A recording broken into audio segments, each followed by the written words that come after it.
to share something with you. That might put me in a very negative light, yeah. Relationships are not my forte. See if someone grabbed up my wife or something completely different ballgame. I'll walk away from here, and this has been like a therapy session.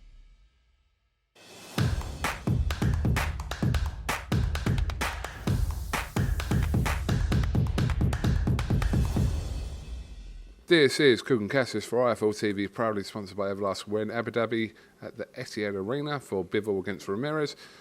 I'm joined by, again now, Mr. Amir Khan. What's happening, mate? I'm alright, I'm doing good, thanks. The last time we met was at the house.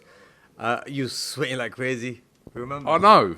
Like, we turned the aircon off because obviously of the background sound, etc. But yeah. Yeah, you had a proper sweat on. I mean, Alright, mate. yeah, no, but it was good to see that, you know what I mean? You lost a couple of pounds while you sat doing that interview. But it was a good laugh, I will say something, like, going to people's houses, you are actually a good host, because every 5 minutes you just go, do you want a drink? Do you want something to eat? Do you want a drink? Yeah, do you want to get in the pool? Took cafe as well. Took it to a cafe. To the cafe, yeah. I've offered you food. Yeah. Got a bit shy. Yeah. But listen, no, you have to. I mean, when someone walks into your house, you have to give them a lot of love. And obviously, I've known you a very long time as well, so yeah, I'm that type of person as well. I won't tell people you took me in a Lamborghini and nearly killed me. But anyway. You got scared, huh? Yeah. You're a good driver, but a little bit reckless. Not really, that was a joke. It's because it's a left-hand drive. I'm used to the right-hand drives. That was a left-hand. I realised afterwards I'm in the wrong lane. I thought I was in the wrong lane driving. Anyway, long story. Long story. It's been probably, a month or so since I saw you. What's been happening for you in your life since then? Lost a bit of weight. Been back in the gym again, doing a bit of weights and stuff. Tried to put some muscle on. Doing weights now. Opposite to the training I used to do when I was a boxer. Like, for example, now I'm going to the gym. I'm enjoying it because I'll do the weights. I'll go in the morning. I'll go do a little jog to warm up. It's quite related to boxing, but then it's not, because then I go on to the heavy stuff and I like to do things that normally I'm not allowed to do. So obviously heavy weights I couldn't do because I always used to have to make weight and stuff, and never muscle always weighs heavy. So now I can just put on anyway. I've not even stood on the scales for it's been about 5 months. I've not since done a fight. I'm not stood on no scales. Don't care what I weigh. Just enjoying life, really. Just to confirm, you're training for your own health reasons, yes? Yeah, I am. To be honest with you, that's what it is. I'm training because I think I'm just going to get carried away. I'm just going to end up putting too much weight on. I still have to look in decent shape, you know what I mean? And so, but I am doing it because I think it just is bad not to do anything. Like waking up and I get bored. I think it's good for the mental health as well. Because otherwise you get bored, and when you get bored, you're just going to end up doing silly things. So I think get back in the gym. I'm not even going to ask you to define silly things, right? Okay. But as someone who's spent the majority of their life involved in boxing, it must be weird to kind of try and fill the gaps, if you like, because that's all, not saying that's all you know, you're very, don't take this the wrong way, you're intelligent in other aspects of your life to make sure that your kind of career for your family, your kids is secure. You've done all that all the way through your career. But that void of boxing really can't be filled. No, definitely. Look, I've been there, I've done it, I've enjoyed it. And now thinking back at it, it's a lot of hard work. If someone said to me the other day, he said, would you ever go back and do it all again? I'm like, hell no. Because I've gone there and I've done it, I've worked so hard, and it's not been an easy career, honestly. Win fights, lose fights, but it was the training camps that killed me. It was the wear and tear the body's had, the injuries. I still wake up in the morning, my back's hurting, my legs are hurting, and I've got hand pains and stuff. So this all come from boxing. But like I said, look, nothing comes easy in life. I know that it's given me a good life. It's financially secured me. So whatever injury I've got with it, it's a blessing. I'm like, I don't mind it. One thing I found very distressing from our podcast is the quote you used, which we used on the podcast, about getting hate from your own people. I found that really kind of uncomfortable and kind of, disturbing that was the reality. I know that's the case anyway, but... I know, because... No, I know it's the case anyway, but when you're actually saying it, I was like, fucking hell, you're really giving Amir Khan stick? Yeah, especially, like, when you say your own people, I think we all know what you mean, but you're really giving you stick, really? Yeah, but, obviously you're going to see it more, because at the end of the day, if someone says something to me, I'm going to probably pick it up more. I'm going to think, really? And then seeing the name, it'd be like another Khan or something, or Mohammed something, or it'd be Ibrahim something. So I just think to myself, as a Pakistani or Indian name, But I mean, we should all stick together. But look, we end of the day, you do get a lot of hate, and that's maybe because they might not like the way you box. Maybe they put some money on being bad Muslim, betting on a fight, and I must have lost that fight, and they thought, the bastard, he uses money. But look, end of the day, we all get hate. It's part of the job. Honestly, even if I do something good, I'll get hate for it, which is crazy. I'm doing a TV show and it's good because it shows me spending time with my family, being a normal person, being a normal father and a family man, but I get hate for it. So, it's just part of the job. I just feel that people are miserable in life, that they just kind of try to take it out on me. I'm like, That's very accurate, to be fair. Exactly. No, but I look at you and I think to myself, one thing I'll always say whenever in discussion with you, like I know how much charity work you've done, and you put the post out to raise awareness. You're not saying, "Oh, Amir Khan, I'm doing this for whether it's Pakistan or wherever." You're not saying that as in, "Look at me, look what I'm doing." You're doing it to raise awareness. You've been doing that for like 10, 15 years. I've been doing it for a very long time. I've had the Amir Khan Foundation for a very long time. I've got orphanages in Africa, schools, hospitals, and whenever just recently Pakistan got hit with a massive flood. I've just sent a team over there.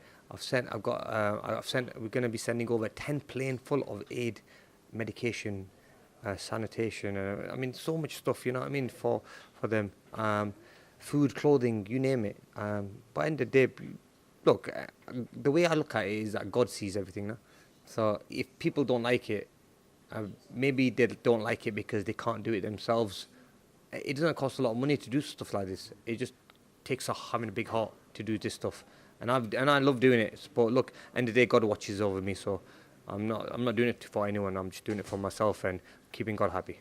Absolutely. And the second thing I'll say about you, even though sometimes you've been in fights and I'm thinking, fucking hell, what the fuck is Khan fighting this geezer for? Like when you fought Canelo, I'm like, bro, what are you doing? But then as part of I'm not saying your downfall, but part of the enjoyment about you is that you would generally fight anyone. You chased the best in our era, Floyd Mayweather, for 2 years. You've had the biggest fights, win or lose. You were up for it. It's all about giving the fans the biggest fights, and me knowing that I've had the biggest fights in my career and nothing. I never ducked anyone. I took the fights that everyone wanted me to be in, and I've had them. So if you look at my resume now, I think the only fight that was always lingering was the Brook fight. And I said, you know what, I'm just going to give it to my fans. Because I can't leave the sport without me not having that fight. And I went and did it. Canelo and going up and down different ways, fighting pound for pound guys like Crawford. And, it was an amazing experience I've had. What a great career I've had. And I'm very happy the way things have gone. I walk out the sport in one piece, happy, had a great career. Get a lot of love from people as well, and hate, but it is one of them things, I'm just very happy and content. Absolutely. Okay, let's talk about some current issues in boxing before you confirm your comeback to the sport. No, that was a joke. You should have let people hang on so they watch the videos. Amir, what have you made of this situation with Conor Benn? Obviously, I don't know all the facts. I'm very close with Conor. I still don't know all the facts. I think we're going to learn as we're going along over the next sort of weeks or so. But what's your take on this situation? Someone that you were linked with before the Brook fight, even afterwards, about that situation. But what have you taken from it? Yeah, I mean, look, I like Conor, and I think he's a brilliant fighter.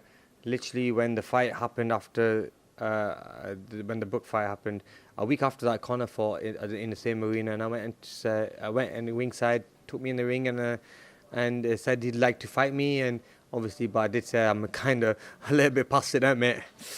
But to be honest with you, it's just a shame that had to happen. Let's hope it's not true. Well, it is true because at the end of the day, it's in his system.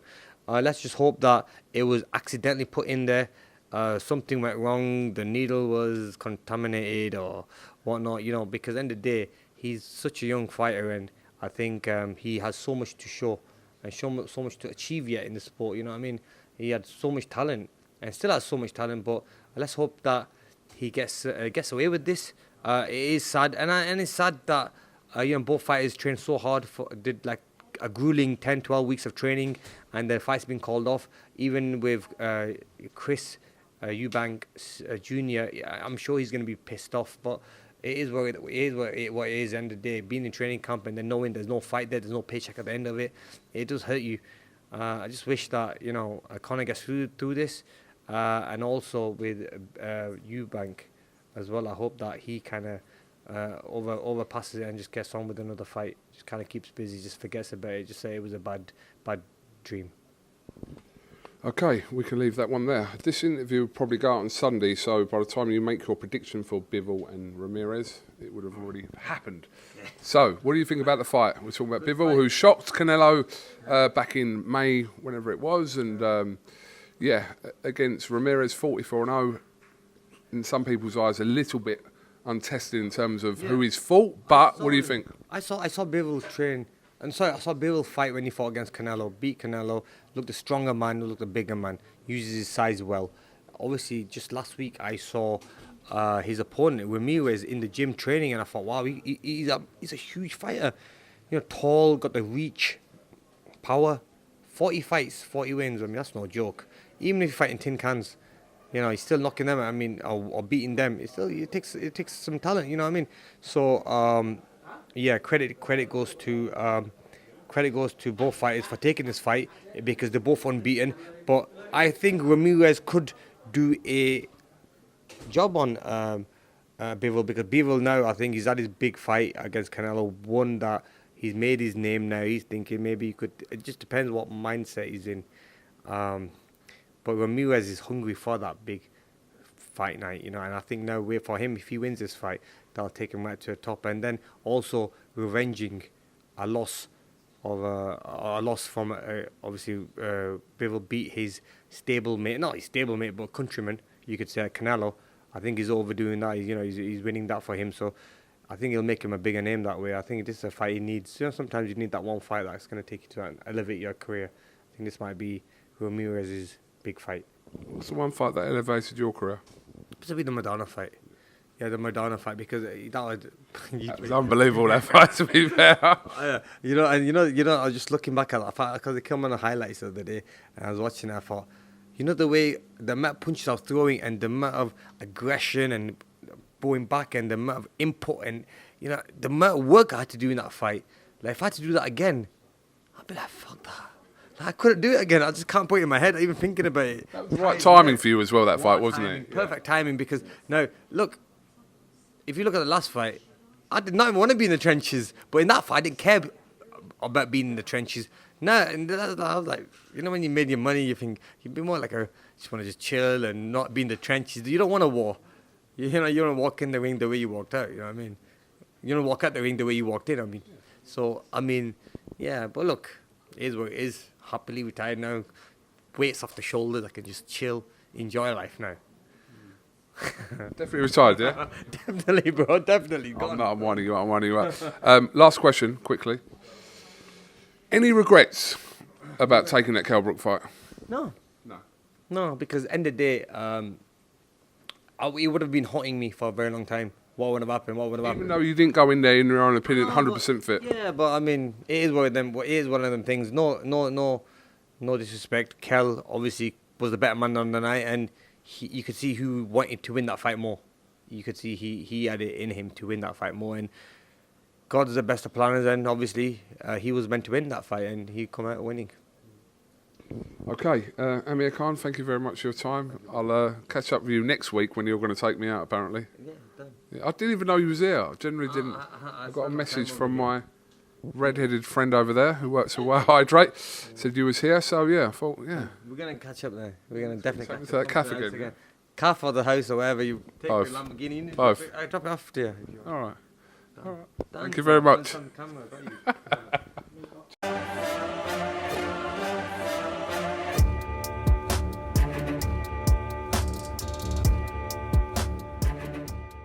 I'm going to share something with you. That might put me in a very negative light, yeah. Relationships are not my forte. See if someone grabbed up my wife or something completely different ballgame. I'll walk away from here, and this has been like a therapy session.